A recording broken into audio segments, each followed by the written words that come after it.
It's New up York. to you, New York, New York. Hi, hello, and welcome to Life Off Script. My name is Yaz, and we have a guest here today. This is Brydie. Hello. Face to the name. We've had her on a few episodes before, but now that we're doing video, a bit easier to see who we're dealing with. Oh, yeah. And I have her here today because I wanted to talk about visas. We've got the Year of the Horse that just started this week. Oh, yes, it did. Happy Chinese New Year. And from that is a lot of like change and transformation, etc. And this year specifically is going to be a lot of change. We've got a lot of visas ending. I feel like most of our conversations are dominated by the fact that we are like, what are we doing after our visa? Where do we go? Do we go back to Australia? Do we move to New York? Do we travel for a bit? There's like a lot going on. Or do we try and stay longer? Like, do we try and get another visa? It's very overwhelming. It's overwhelming. That's what we're overwhelming. here to talk about today. And it's also like really sad because we've had such a great group and community, and obviously the nature of the game is that people will have to leave when they leave, and new people will come, and it's very exciting, but it's also really sad. And scary. But I think before this, we've all been like, okay, our visa will end eventually. But now that it's come to a head, we're kind of like, oh, wait, now what? Like, because now what? Well, I know we just had Emily leave in January, kicking and screaming, quite literally. So it just feels like, is it good to go back? Like, what are we thinking about going back? And we have no idea. So my visa ends in July this year, and Bridie's ends in June. It's creeping up. And because we're crashing out. We're crashing out. So there's been quite a few updates to the skilled worker visa and all the sort of visas at the moment in Britain. They've been pretty they've gotten stricter basically, which has actually really inconvenient affected us. Yeah. And I don't know why, because we're all part of the Commonwealth. Like, why isn't there free movement? It's a bizarre thing to me. Anyway, so I brought Brydie on to discuss that because I'm sure there's a lot of people out there that are feeling the same way. And I wanted to say is that when we start with the 2 years visa, I think that's like perfect for temporary visas. Like, I think it's like, you make your friends, you have the best time, and then you go back to what you think is reality.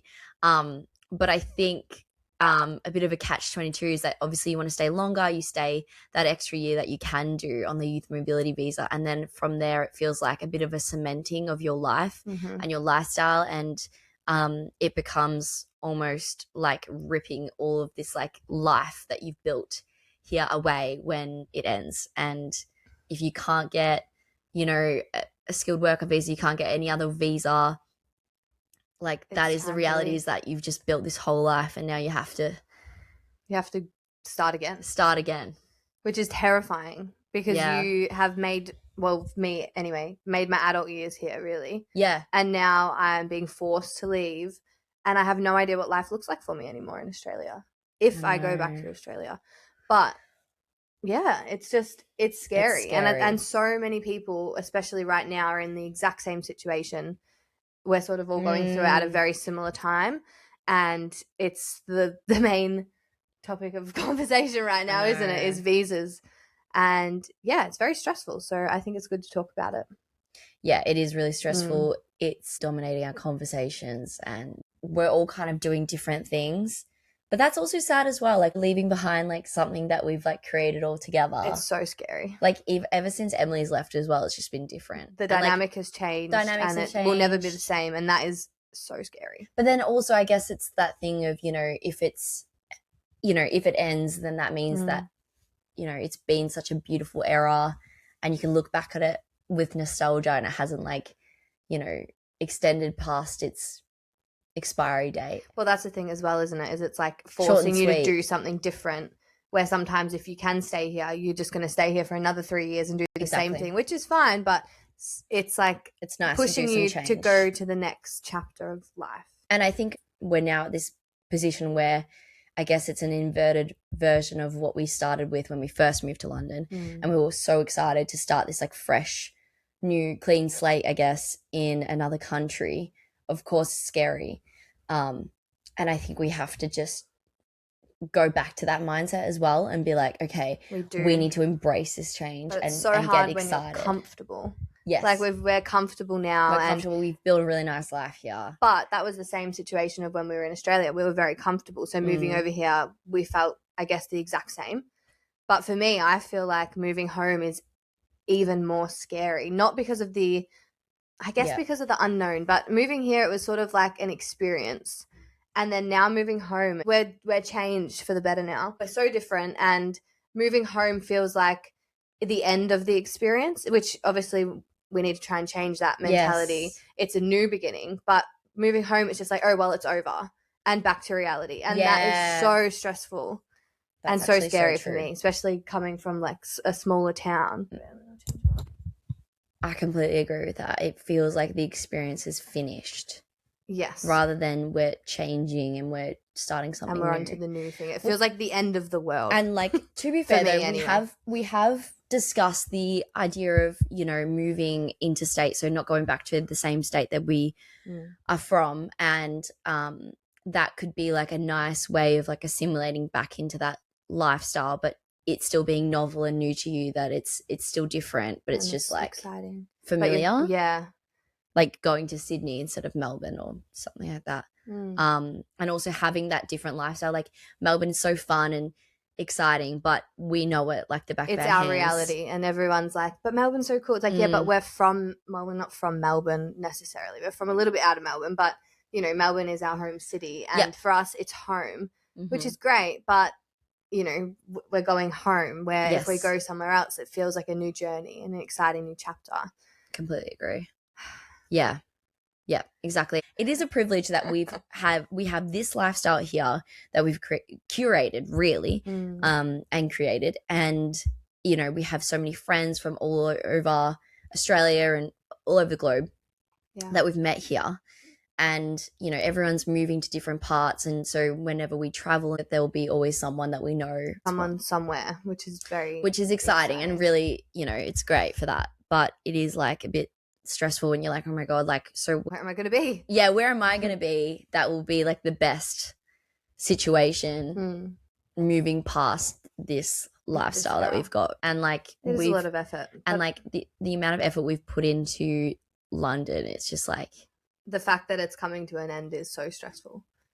So stressful. Well, it's coming to an end for me anyways. That's my reality. But Yaz is in a very different boat. And she's crashing out. Yeah, I'm crashing out. Yeah, so we both looked at skilled worker visas. They've just been really like intense with what they need from us to get that visa. And it's just changed, which is the most frustrating thing. A couple of months ago, it was I could have qualified for a skilled work visa, and now I can't. Yeah, which is very frustrating. But it is what it is. Yep, exactly right. Like they've really done us dirty. Like my intention is to get a skilled worker visa and stay another 3 to 5 years here. But that's if I get it. But I think I will. So I think I'll be okay. It's seeming to be a bit more complicated than expected. No, yeah, it is complicated, but it's just like I don't even know why it's so hard to just stay in a country that you love. Like I just don't. Well, this is what, and this is such obviously a take, because we're left leaning as well, as like people should be able to move wherever they want to move, especially when you're contributing and, you know, I guess, and that's being a good citizen of the UK. Like, you know, we work, we rent, we spend literally all of our money. We stimulate the economy. we stimulate it very well. And then a random date rolls around and they're like, okay, bye. You're now legal to be here and you have to leave. And it's like, I don't know. I know it's complicated and everything. I know it's not that easy. I'm not silly, but it's just like it seems so crazy to me that they can just be like, okay, well, you're doing everything right, but get out. Yeah, exactly right. It's so annoying. And not having the option, I feel like for me that's what's been really hard. I can't choose if I want to stay or not. I'm leaving and I have to leave because there's no other option. And for me, I'm like, I don't really like being told what to do. So I'm like, exactly right. Like it's just so annoying.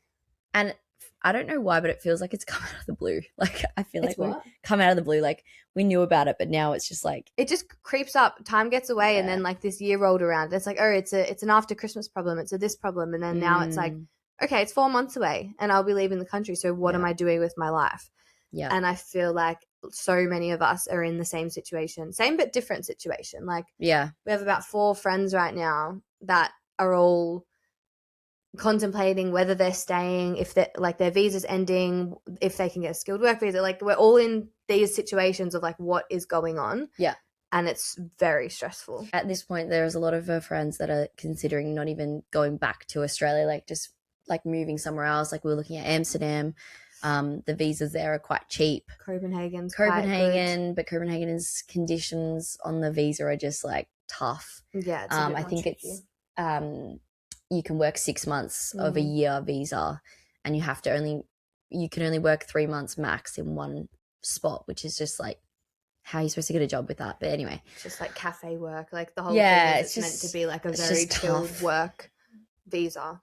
Brydie was at this point, and she's still looking into it, which is and I think it's spurred on by, I mean, to be fair, we just came back from New York and loved it over Christmas, and it was amazing. We spent, how long did we spend there?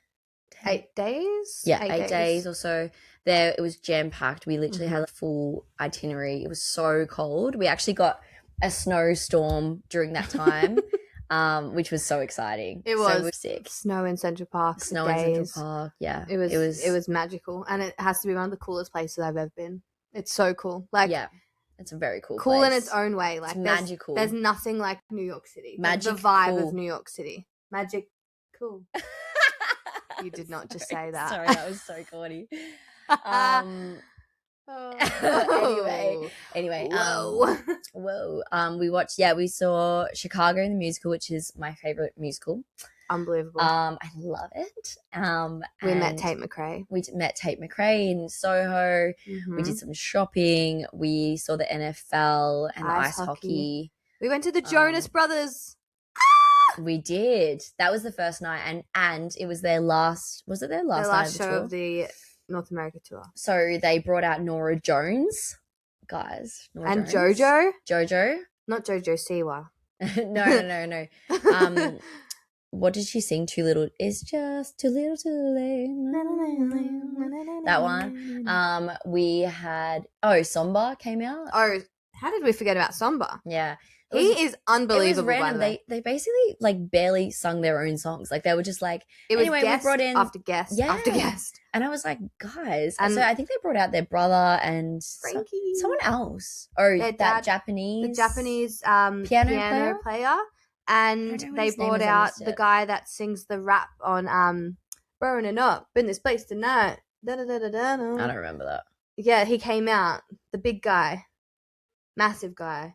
No. They're like, welcome, you know that song? I'm burning up, yeah. For you. And there's the rap and in he yeah, okay, They brought the guy that actually does the rap out as well. What's his name? Big someone. Anyway. He's a rapper, I don't know. There was like so many guests.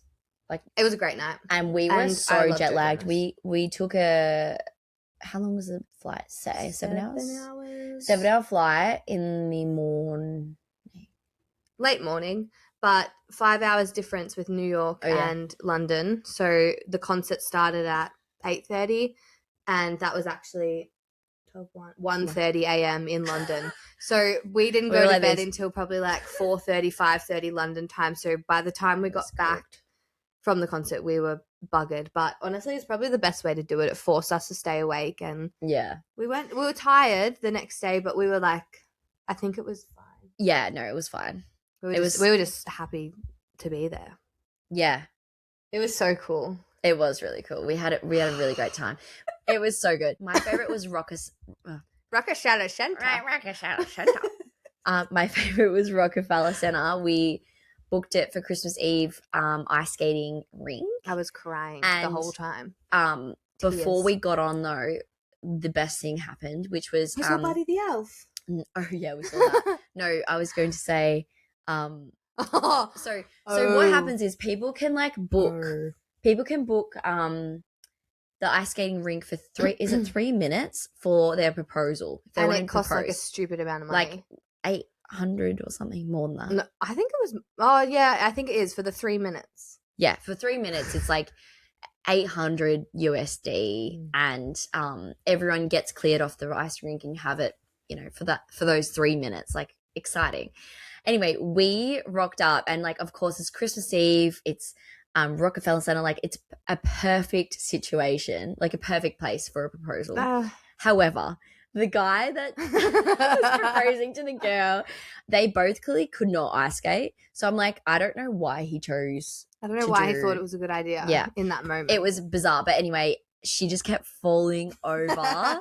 And of course, we're all like around the rink, like watching, because we're like desperately waiting to get on the rink. And she was like literally, and you know, when you're just like so, like on the ice skating rink, you know, when you're like, you actually can't get up. Like, and if someone's trying to help you and you're just like slipping and sliding, that was her. Poor soul. I felt so bad. She used up like 2.5 minutes of that just by her piss farting around on the rink. The craziest thing I've ever seen, and everyone was giggling. Cute. It was cute. It was like, oh, but I honestly can't imagine what the photos would have been like. What a memory. So funny. Start spreading the news. I want to be a part of it. New York. And we also went to Hamish and Andy's pub. Which is amazing. Good mates? Yeah. Old mates. Oh, old mates, sorry. Good mates. My good mate. Yeah, and I actually had a delicious Parma. It was so good. Like, the food is not, the whole pub and the whole place is not really overhyped at all. It is worth. It's worth going. But we saw, it was negative like 3 degrees or something that day. Can't remember. It was freezing. Like, very cold. It was snowing. So cold. It was sprinkling. There was a lady in that pub. Oh my God. That was wearing white linen pants. Like, she'd just come off the beach in Gold Coast. Quite literally, I was like, she has to be taking the piss. What shoes was she wearing? She was wearing like sneakers. Maybe Sambas or something. But ankle socks. Like, ankles socks? Bare ankles in the snow. White linen pants. Like, I'm sure it was from Glassons, white linen pants. She was wearing a t-shirt and then a Kathmandu or something, but it was not. I don't even think it was a Kathmandu. I think it was like just a chuck over jacket. Like, it was giving like denim jacket energy, but like, you know, it was a spring outfit. I've never seen anything like it. And I was like, girl, you are going to genuinely get hypothermia. She ran from the door of the pub into a taxi, but we never saw her again. So I hope she's okay. What? In the middle of the winter. I don't think I've even worn linen pants in London. I mean, maybe in the summer, like maybe a couple when of you're times. About to go on the plane. But like, what? It is negative 3 degrees. There's snow sprinkling down. You're in linen pants. It was diabolical. Like, I understand some people don't feel the cold, but that is outrageous. No sense, no feeling. I'm going. Oh, and another thing that was so weird was we went and saw the Rockettes, which was really fun. I think the girls didn't really know what they were in for, right? I really enjoyed it, though. Yeah, but I think that's what was good. Like, growing up theatre kid, I was like, oh, the Rockettes at Radio City Music Hall. It was like a pinch me moment. Yeah. And the girls are sort of like, oh, we'll go see a show. Like, sure. Like, but it was really fun. They were unbelievable. Unbelievable. But at one point they were doing a reenactment of the Nativity play, which I thought was a bit random. Anyway, it was a bit random. The rest it was a Christmas special. It was a Christmas special, but anyway, they brought out real life camel. Singular, I think. No, there was 2. And I think there was 1. 2. I'm telling you there was 2. Because I was like, one, I was like, oh, and then I saw the other one, I was like, oh my God, that's a real camel leg. Because I thought it was like, you know, 2 people in the costume, and then I was looking at it, and I was like, oh my God, they're real camels. It took me a minute to in New York City. Realize in New York City. Can you imagine? So weird. They were huge as well. They were massive. We were really far back. And how did they massive. get them around? I don't know. We were like, I was like, and then I was like, is there outrage about this? We were trying to Google it. There was a few articles that it was were like, all very shouldn't do it. Complicated. But people were like, I think there was a statement weird. from them being like, it's all fair and well. And I just thought it was so random, and I was like, you could genuinely just have fake camels in this. Like we were not expecting they did a was real walk camel on stage, and then they just stood there, and then they got removed afterwards. I totally forgot about the camels. So weird. The tipping did send us over the edge. I remember it vividly. confused us though. It was so confusing. Yeah, the way that they do it is so confusing over there. It wasn't like we weren't clear if we had to tip, like, you know, when you get like just a normal service. For instance, when we were getting those bagels and we were just getting like takeaway bagels. Yeah, it's like a takeaway. Do you tip when you buy a bagel from like or order a coffee and get it takeaway? Anyway, it was weird, and we were like, do we tip? Do we not tip? It was odd, and I don't think so. And then also you just feel like, oh my god, they're watching you, and like you feel pressure. They're waiting for you to be like, you know, they're waiting for that tip. Anyways, New York is amazing regardless. The coolest place ever.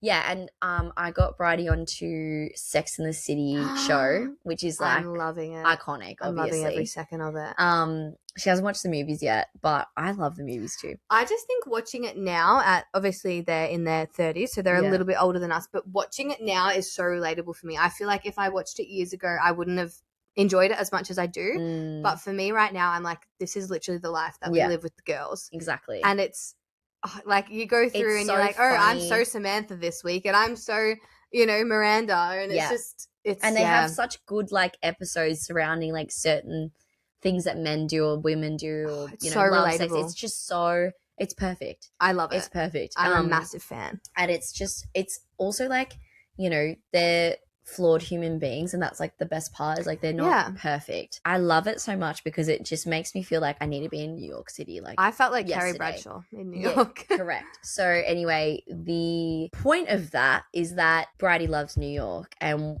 she's thinking of moving to New York City after London rather than going back to Australia.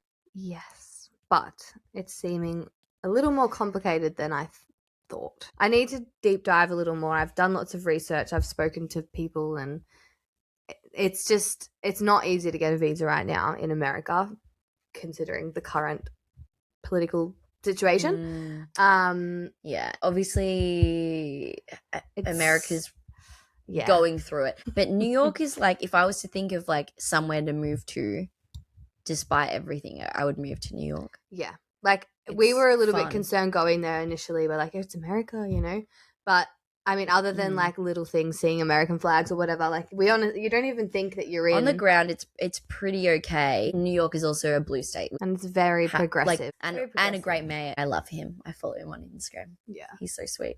Yeah, yeah. But yeah, the visa, it's an idea. It's an idea. I think, why not? I'm 26. I'm single. Go fuck around and live in New York for a year, pretty much. But it's just not that easy. It's very expensive, like stupidly expensive. I've got my friend Ali there, and I've got a few other friends that I've been chatting to, and they've been recommending different areas and sort of out of Manhattan, because in reality, I'm probably not going to be able to live in Manhattan. Yeah. Which sucks, but there's Brooklyn though. Brooklyn, Queens, sort of surrounding areas, which is close enough. Queens is quite cool to live in, surely. Queens is cool. It's a thought. It's exciting, and it excites me, and it actually makes me feel good about leaving London. I don't think many other options make me feel good right now. Like the thought of going back to Australia, as much as I love everyone back there, makes me want to die. Yeah, I'm not feeling good about it. I'm not ready for it. It feels dramatic, doesn't it? To say like, oh, because like all our friends obviously are like, oh, it's so exciting that you're coming home, and I'm like I love everyone there, but I don't want to go home. I don't want to go home. Like, and then all the British, it doesn't feel like home in the moment. It doesn't. It might later on, and it sounds just like so. But not silly, right, like, oh, I don't want to go back to Australia. Like, obviously, when we're so lucky that we're from Australia, and it's a beautiful place to be, but one day, and like, you know, when we're older and we're ready, it's home. It's home for me one day. But right now, when I'm 26 and single and just want to go a little rogue, it's not the place for me.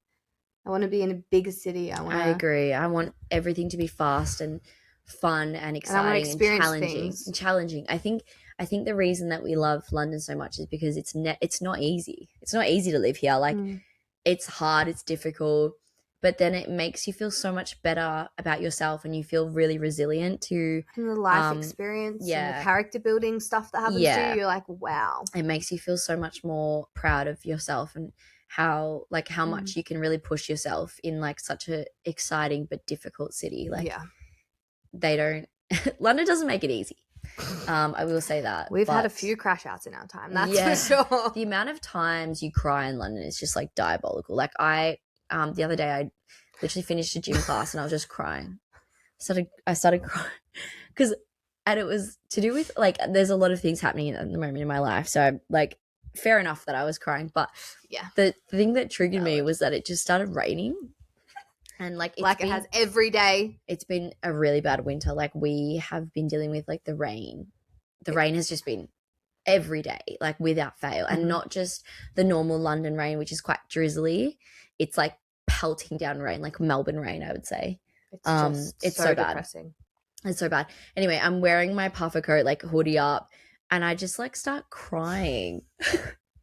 Walking down to the coffee shop, and there's just like tears like running down my face, and I'm like, God, I'm so depressed. And it's not. It's and just, then the sun comes out. The sun comes out, and I'm like, like a lizard. Like right now, we've got like a tiny sliver of sun. Yeah, if you'd call it sun, but we're taking it as sun. Yeah, it's like a hefty cloud in front of it, but it makes you just feel so much more normal when the sun's out. But we haven't seen the sun in a very long time.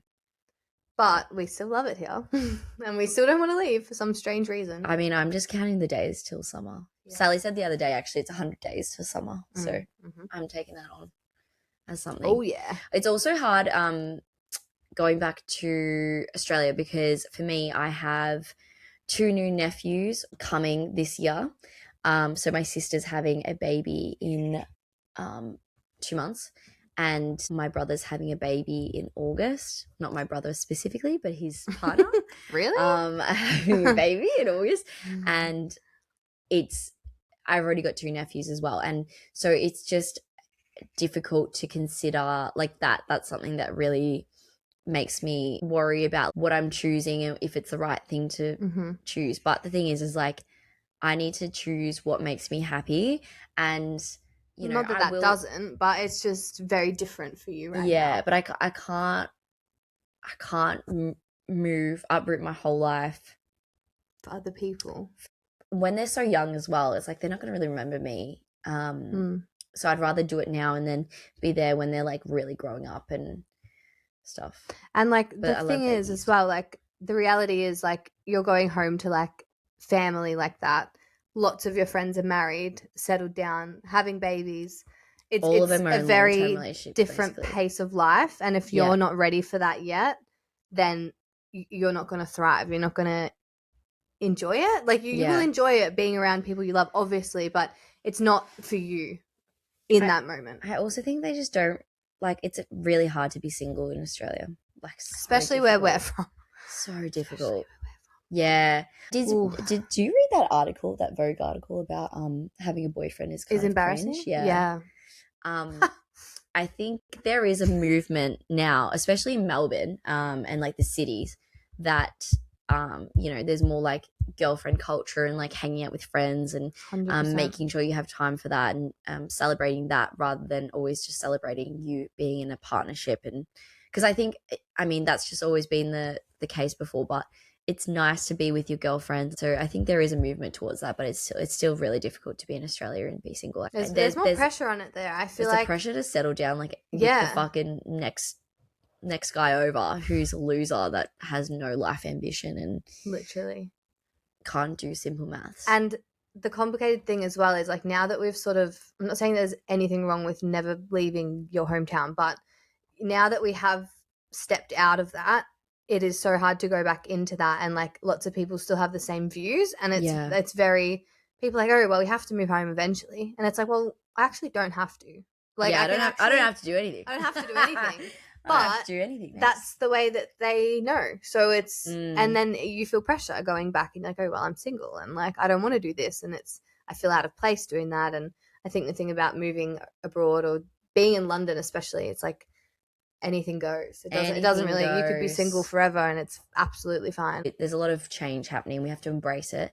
But hopefully this episode is something like that can be relatable for those that are also going through something similar. It's just really difficult to figure out where your home is or where you want to go next, where your next chapter will be. And especially if you've cultivated this like entire existence, especially in your adult years as well. Like, you know, when you are raised in a town or a city and stuff, it's like that's so easy because you just grew up there.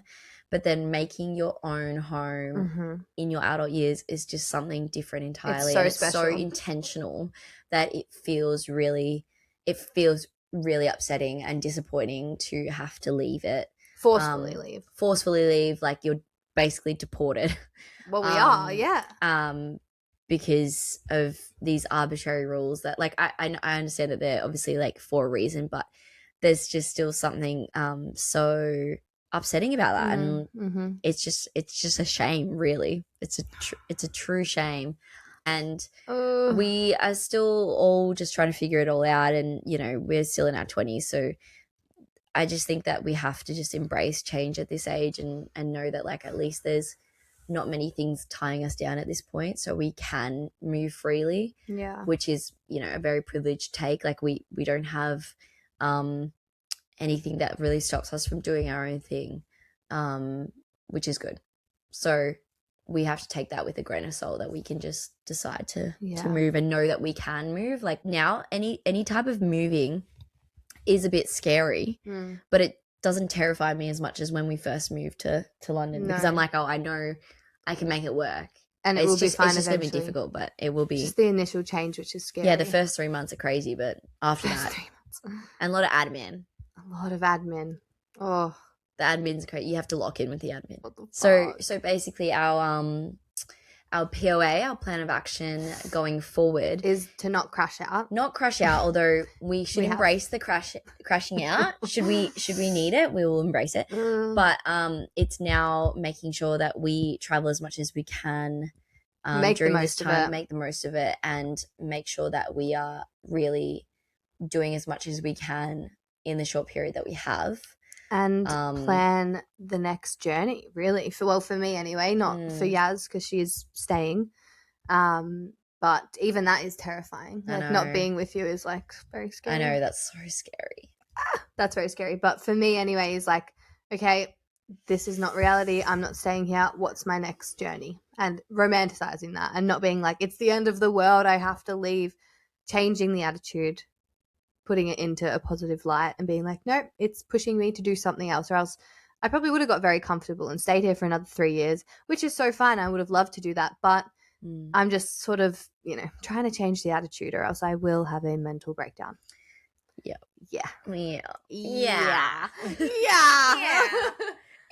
Well, what I wanted to say, sorry, Bridie's just busy doing her TikTok, is that the reason that we would be unhappy is if we don't embrace the change. So now it's embracing the change, locking in. We have another friend who is leaving very soon, and for a long time we've been in this position where we're trying our best to stay. And it's getting really, really upsetting when there seems to be a roadblock at every decision. Nothing is really working out. We weren't in flow state, basically. The universe wasn't letting us be in flow state, which meant, like, obviously the universe is trying to tell us something. So it's about switching that mindset and making sure that we embrace the change and we go, right, we are ready for this change. It's going to be exciting. It's going to be new. It's going to obviously allow us to develop ourselves further, and it's going to bring new opportunities and new challenges. Okay, everything's going to be okay. At this point, we just need to, like, take it on the chin and move forward, and like see what this, like, new sea of change reveals for us, basically. So that's kind of where we're at, and you know, stay tuned. I'm sure we'll have an update for you as the months go by, and we're hoping Brydie can get that visa in New York. Hopefully. I think there might be. I think it's looking good, but it just depends on the vibe. Depends on the money. Depends on the money and what can be done. But yeah, so that's basically our little update and our little just rant and chat about visas and stress, the stress of that, panic, and the crashing out of that. So hopefully that was a bit relatable for any of you that are out there listening that might be going through something similar, or just like the idea of leaving one home to go to another and what that might mean in your adult years. Let me know if you want Brydie back on back on the podcast. We've only got her for another, I can't say this, 4 months. The end of an era. I don't have much to say. No, I have lots to say. But right now I'm just, it's okay, everyone. Everything will be okay. Cry it out and then. Yes, I've had my crash out and I feel like I've just come out the end of the crash out, thank God, because it wasn't a good time. No. It was not a good. She was down bad. I was down bad crying at the gym, you know, that sort of energy. Quite literally. Crying yeah, at the gym. You were FaceTiming me crying. Yeah, there's lots of shit going on. But it will get better, and like I said, changing the mindset into romanticizing the next journey for me, whatever that may be, but regardless, it'll be exciting. It's just 100%. Change is good. Thank you for listening. This has been Life of Script. This has been our guest, Brydie. Thank you, Brydie, for coming on the show. Thanks for having me. And I'm sure we'll have her relatively soon. If you liked listening to this, please comment below. Otherwise, new episode every 2 weeks. And yeah, thank you for listening. See you there. Bye. Bye. Bye.